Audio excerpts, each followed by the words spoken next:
இந்த வீடியோ பார்க்குற உங்களுக்கு ஒன்று எஸ்டிபியோட கண்ட்ரோல் இருக்கும், இல்லை எஸ்டிபி ஆப்ரேட் பண்ணிக்கிட்டு இருந்திருப்பீங்க, இல்லை புதுசாக ஒரு எஸ்டிபி இன்ஸ்டால் பண்ணியிருப்பீங்க. உங்களில் பல பேருக்கு என்ன ஒரு பயமா இருக்கும் அப்படின்னு பார்த்தீங்க அப்படின்னா, எஸ்டிபியிலேருந்து வர நுரை, அதாவது ஏரியேஷன் டேங்க்லேருந்து வர நுரை. இந்த நுரை எதுக்கு வருது, எப்படி வருது, இதனால வர்றது எது பிரச்சனையா, இப்படி எல்லா விஷயத்துமே இந்த வீடியோவில் நம்ம பார்க்க போகிறோம். கூகுளில் போயிட்டு நீங்கள் ஃபோம்னா என்னன்னு சர்ச் பண்ணி பாருங்க.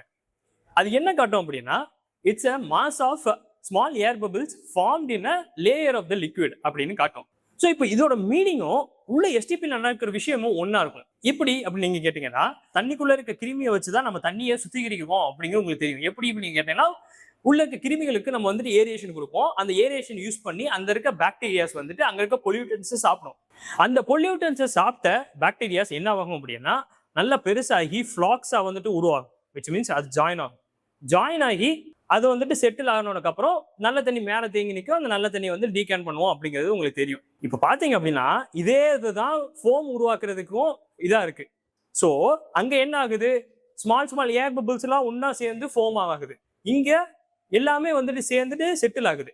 ஸோ ஃபோம் உருவாகிறதுக்கு காரணமே என்ன பார்த்தீங்கன்னா, உள்ள பயாலஜி ஸ்டார்ட் ஆயிடுச்சு. அதாவது உயிரியல் மாற்றங்கள் உள்ள நடக்க ஆரம்பிச்சிருச்சு அப்படிங்கிற அறிகுறி தான் நுரை. ஸோ அதை நினைச்சு நீங்க பயப்படணும்ட்டு அவசியமே இல்லை. இப்போ என்ன பண்ணக்கூடாதுன்னு நீங்க கேட்டீங்க அப்படின்னா, பயப்படுறது. ஃபோம் வந்ததுக்கப்புறம் ஐயோ நம்ம எஸ்டிபி ஃபெயில் ஆயிடுச்சு அப்படின்னு நினைக்கிறது தேவையில்லாத விஷயம். அண்ட் நெக்ஸ்ட் என்ன பார்த்தீங்க அப்படின்னா, ஃபோம் வந்ததுக்கப்புறம் ஏரியேஷனை ஸ்டாப் பண்ணிடுவாங்க. It makes the situation வர்சர். So இப்படி பண்ணவே கூடாது. அண்ட் இன்னொன்று என்னன்னா, டிஃபார்மர்ஸ் கெமிக்கல்ஸ்லாம் யூஸ் பண்ணுவாங்க.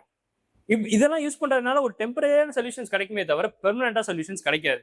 அதுவே அந்த ஃபோம் வந்துட்டு ஸ்மெல் அடிச்சு இல்ல ரொம்ப டார்க்கா ரொம்ப நாளா வந்துட்டு இருக்கு அப்படின்னு கேட்டீங்கன்னா, அப்போ அது வந்துட்டு கவனிக்கப்பட வேண்டிய விஷயம் தான். மற்றபடி ஃபோம் வந்துட்டு வெள்ளையா இருக்கு, மற்ற இனிஷியல் டேஸ்ல இப்படிதான் இருக்கு அப்படின்னு நீங்க கேட்டீங்கன்னா, அது வந்துட்டு பயப்பட வேண்டிய அவசியமே இல்லை. சரி, அப்பனா இந்த நுரை வந்துட்டு எப்பயுமே போகாதா அப்படின்னு கேட்டீங்கன்னா அப்படி இல்லை. ஃபர்ஸ்ட் என்ன ஆகும் அப்படின்னா, உள்ள இருக்க பயோமாஸ் இன்க்ரீஸ் ஆகும். அப்படியே என்ன ஆகும் அப்படின்னா, இப்ப வெள்ளையா தெரியுற இந்த நுரையெல்லாம் கொஞ்சம் ப்ரௌனா மாறி அப்படியே வந்துட்டு போயிடும்.